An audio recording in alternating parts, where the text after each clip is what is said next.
नमस्कार किसान साथियों। बहुत सारे ऐसे किसान साथी हैं जो कि अगेती मटर बुआई करके उससे बहुत अच्छा उत्पादन प्राप्त करके पर एकड़ लाख 2 लाख रुपए कमा रहे होते हैं। लेकिन इसमें एक काला सत्य ये भी है कि बहुत से किसान साथी अगेती मटर लगाते तो हैं लेकिन वो सही से उत्पादन नहीं प्राप्त कर पाते हैं, उसका ख्याल नहीं रख पाते हैं, जिससे उनको कोई भी लाभ नहीं होता, वो नुकसान झेल जाते हैं। आज इस वीडियो में हम बात करने वाले हैं अगेती मटर की बुआई के बारे में कि अगेती मटर की बुआई करने का सही समय क्या है, खेत को तैयार कैसे किया जाए, अगेती मटर में कौन कौन सी सावधानियां आपको रखनी होती हैं, मार्केट में अगेती मटर आप कब तक ले जा सकते हैं और उससे बहुत अच्छा प्राइस कैसे कमा सकते हैं। किसान साथियों, अगेती मटर में एक बहुत बड़ी समस्या देखने को मिलती है, वो होती है उकठा रोग। बहुत सारे किसान साथी अगेती मटर लगाते तो हैं, उनका पौधा भी जर्मिनेट हो जाता है, लेकिन 10 से 15 दिन बाद उसमें पीलापन आने लगता है और देखते ही देखते उनका जो खेत होता है वो पूरी तरीके से पीला पड़ जाता है और वो जो इन्वेस्टमेंट लगाया होता है वो भी पूरी तरीके से नहीं निकाल पाते हैं। मतलब मेरा कहने का, इस रोग की वजह से अगेती मटर में अच्छा उत्पादन नहीं आता है, जिसकी वजह से किसान साथियों को भारी नुकसान हो जाता है। आज इस वीडियो में हम इस बारे में भी बात करेंगे।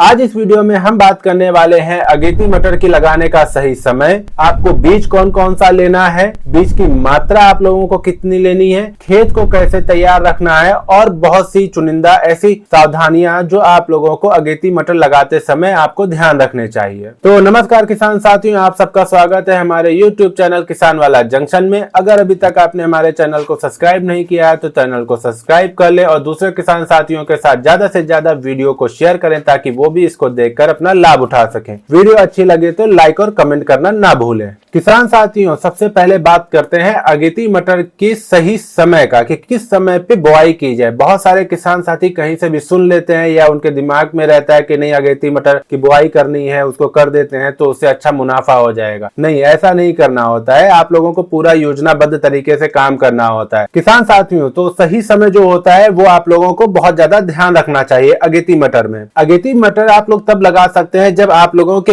एरिया का टेम्परेचर 32 डिग्री से नीचे आ चुका हो, तब आप लोग अगेती मटर की बिजाई कर सकते हैं। अब अगर मैं तारीख की बात करूं तो उत्तर भारत में जैसे उत्तर प्रदेश है, पंजाब है, हरियाणा है, इधर साइड में आप लोग 25 सितंबर के बाद में ये टेम्परेचर नीचे आ चुका होता है, तब आप लोग इसकी बिजाई कर सकते हैं। किसान साथियों, अगर सबसे बेस्ट समय की बात करूं तो आप लोग अक्टूबर के समय में अगेती मटर की बिजाई कर सकते हैं। आपके एरिया में जब भी टेम्परेचर 28 से 30-32 तक हो जाता है तो आप लोग अगेती मटर की बिजाई कर सकते हैं। चलिए, ये बात तो हो गया समय को लेके। अब बात करते हैं कि अगेती मटर के लिए आप लोगों को खेत की तैयारी कैसे करनी है। ये भी जानना बहुत ज्यादा जरूरी है, क्योंकि अगर आप लोगों का खेत अच्छा तैयार नहीं होगा, खेत में उर्वरक शक्ति नहीं होगी, तो आप लोग अगेती मटर से उत्पादन अच्छा प्राप्त नहीं कर पाएंगे। देखिए किसान साथियों, अगर आप लोग अपनी अगेती मटर से अच्छा उत्पादन प्राप्त करना चाहते हैं, उसमें किसी तरीके की बीमारी ना आए और आप मंडी में सबसे पहले अपनी फसल को ले जाके, अपनी मटर को ले जाके बहुत अच्छा मार्केट प्राइस उठाना चाहते हैं, तो आप लोगों को खेत की तैयारी बहुत जबरदस्त करनी होती है। तो खेत की तैयारी करने में आपको जो सबसे पहले काम करना होता है वो ये करना होता है कि आपको अपने खेत की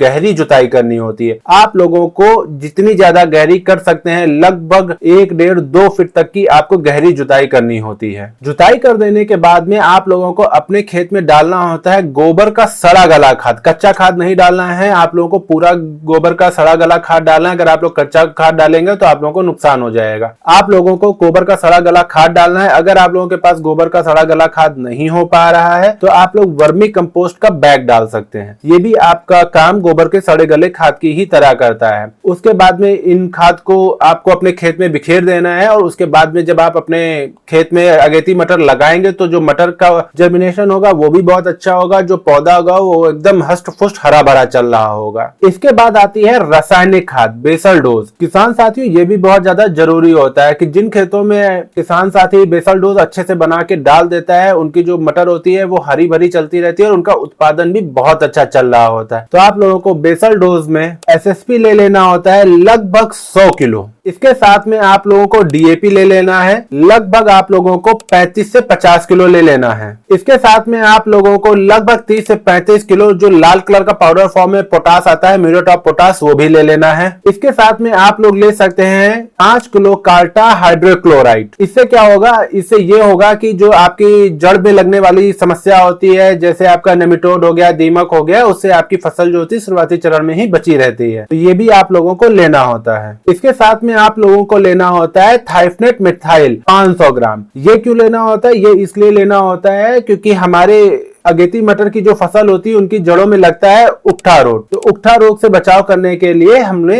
ये थाइफनेट मिथाइल का उपयोग करना पड़ता है। इन सबको आपस में मिलाकर आपको अपने खेत के अंदर बुरकाव कर देना है, मतलब छिड़क देना है। उसके बाद आपको अपने खेत में रोटावेटर वगैरह निकाल देना होता है, या फिर आप लोग पाटर वगैरह भी लगा सकते हैं। किसान साथियों, पाटर लगाने से पहले आप लोगों को अपने खेत में पलेवा कर लेनी होती है, या फिर आपके एरिया में बरसात उस समय हो रखी है तो बहुत अच्छी बात है, नहीं तो आप लोगों को पलेवा कर लेनी होती है। आपके खेत में पर्याप्त मात्रा में नमी बढ़ा लेनी होती है, ताकि जब हम अपने बीज की बिजाई करें ना, तो हमें बिना सिंचाई के ही हमारा बीज जो है अच्छे से जर्मिनेट हो जाए। तो ये काम तो आप लोगों को कर लेना चाहिए, जरूरी है। चलिए, खेत की तैयारी हो गई है। अब इसके बाद में जो कार्य आता है वो आता है बिजाई करने की। लेकिन बिजाई करने से पहले भी एक कार्य आता है, वो ये कि हमें कौन सा सीड चुनना है। तो हम लोग तो अगेती मटर लगा रहे हैं, तो हम लोगों को ऐसा सीड का चुनाव करना होता है जो जल्दी से जल्दी तैयार हो जाए और मार्केट में हम अपनी फसल ले जाके, अपनी मटर को ले जाके सबसे पहले और सबसे अच्छा रेट उठा सके। तो इसके अंदर सबसे पहले नंबर पे जो वैरायटी आती है वो आती है एडवांटा कंपनी की GS10। आप लोग इसे लगा सकते हैं। इसके अलावा AP3 आती है, आप लोग इसे लगा सकते हैं। आजाद 3 आती है, इसे भी लगा सकते हैं। किसान साथियों, इनमें से आप कोई भी ले सकते हैं, या फिर आपके एरिया में जो बहुत अच्छे से सर्वाइव करती है, क्लाइमेट कंडीशन को बहुत अच्छे से सर्वाइव कर जाती हो, उन बीजों का भी आप लोग उपयोग कर सकते हैं। चलिए, इसके बाद जो बात आती है वो ये आती है कि बीज मात्रा आप लोगों को कितनी लेनी होती है। किसान साथियों, जब हम लोग अगेती मटर की बिजाई कर रहे होते हैं तो जो पौधा होता है वो ज्यादा नहीं फैलता है। पछेती जो करते हैं उसमें ज्यादा पौधा फैल रहा होता है, तो उसकी अपेक्षा हम लोगों को जो सीड रेट लेना होता है वो पछेती बिजाई की अपेक्षा इस समय ज्यादा लेना होता है। लगभग 40 किलो पर एकड़ के हिसाब से हमें सीड लेना होता है। किसान साथियों, बहुत सी जगह पे ऐसा होता है जो मिट्टी होती है वो सारे बीजों को जर्मिनेट नहीं करती, मतलब 100% जर्मिनेशन नहीं आता है। अगर आपकी भी खेत ऐसा है तो आप लोगों को अपना सीड रेट जो होता है वो थोड़ा सा और बढ़ाकर डालना होता है। आप लोगों ने बीज तो ले लिया, लेकिन अभी बिजाई नहीं कर सकते। बिजाई करने से पहले आप लोगों को एक कार्य और करना होता है, वो ये करना होता है आपको अपने बीज का सीड ट्रीटमेंट करना होता है, मतलब बीज का उपचार करना होता है। अगर आप लोग ऐसा नहीं करते हैं तो आपके जो भी पौधा होगा उसमें फंगस वाली बीमारियां आ जाएंगी, आपका उकठा रोग जैसा भी समस्या आ सकता है। तो आप लोगों को बिजाई करने से पहले सीड ट्रीटमेंट मतलब बीज का उपचार जरूर होता है करना।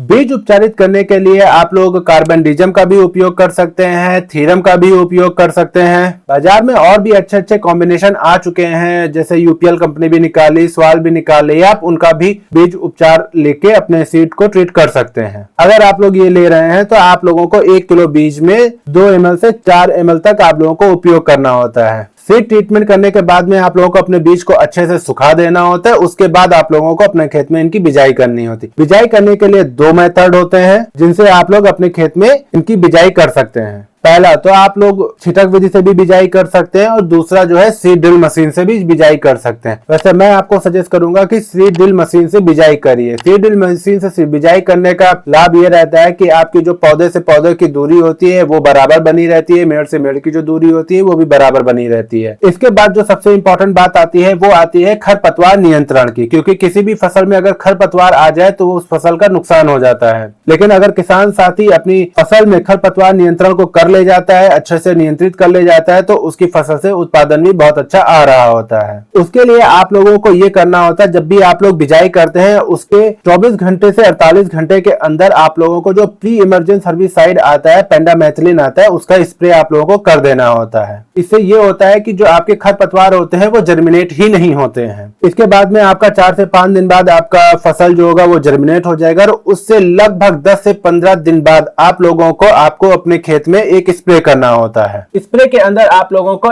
NPK 19-19-19 या फिर आप लोग 20-20-20 का स्प्रे कर सकते हैं। साथ में इसमें आप लोगों को चिलेटेड जिंक भी मिलाना होता है, लगभग 100 ग्राम पर एकड़ के हिसाब से मैं आपको बता रहा हूँ। किसान साथी, हम लोग जब ये वाला स्प्रे करते हैं तो उससे ये हो रहा होता है कि हमने जो बेसल डोज डाल रखा है उससे पौधा नीचे से पोषक तत्व ले रहा होता है, और इसको जो फोलियर स्प्रे डाल देते हैं तो इससे ये ऊपर से भी ले रहा होता है। इससे हमारा जो पौधा होता है वो हरा भरा और बहुत स्वस्थ चल रहा होता है। साथ में जो पौधे की जड़ें होती हैं वो बहुत अच्छे से ग्रो कर रही होती हैं। इसके बाद में जब हमारी फसल लगभग 30 से 35 दिन की हो जाती है तब हमारी फसल सिंचाई मांग रही होती है। दिन में वो थोड़ी सी कुलमुला जैसी जाती है और उस समय हमारी फसल जो है सिंचाई मांग रही होती है। और बहुत सारे किसान साथी होती हैं सिंचाई के दौरान पे ही कुछ गड़बड़ी कर देते हैं जिससे हमारी फसल जो होती है वो नुकसान झेल जाती है। सिंचाई जो आप लोगों को करनी होती है वो स्प्रिंकलर से करनी होती है और स्प्रिंकलर भी जो आपको चलाना होता है वो बहुत हल्का चलाना होता है। स्प्रिंकलर चलाने से पहले आप लोगों को यूरिया लेनी होती है लगभग 30 से 35 किलो और इसी के अंदर 21% वाली जो जिंक होती है वो भी आपको लेना होता है